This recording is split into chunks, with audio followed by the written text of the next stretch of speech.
ফের এক ইতিহাস চোখের সামনে উজ্জ্বল হয়ে ওঠার পালা।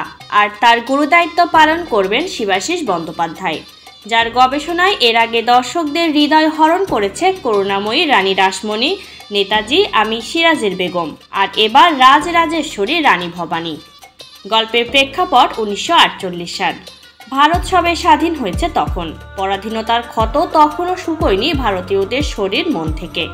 সেই সময়ে মা ভবানীর কৃপায় রানী ভবানীর আগমন, যিনি সংস্কার করেন তারাপীঠের মন্দির, বারাণসীতে গড়ে তোলেন দুর্গা মন্দির, গর্জে উঠেছিলেন ইংরেজদের বিরুদ্ধে। এবার তিনিই ছোট পর্দায়।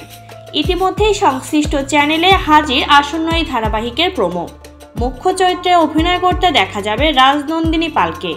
এর আগে ওটিটিতে মা দুর্গার চরিত্রেও দেখা গিয়েছে তাকে। আর এবার রানীর ভূমিকায় প্রোমোতে ভাষ্যে কণ্ঠ দিয়েছেন সব্যসাচী চক্রবর্তী।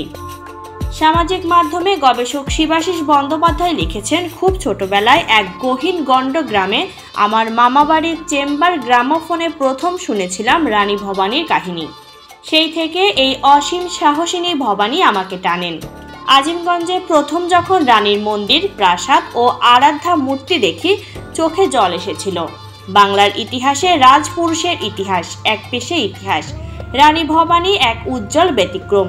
রাজনীতি, যুদ্ধ, ষড়যন্ত্র, বিরুদ্ধবাদের চোখ রাঙানি সব ছাপিয়ে এক সাধারণ মেয়ের মহারানী হয়ে অর্ধেক বাংলা শাসন করার বৃত্তান্ত।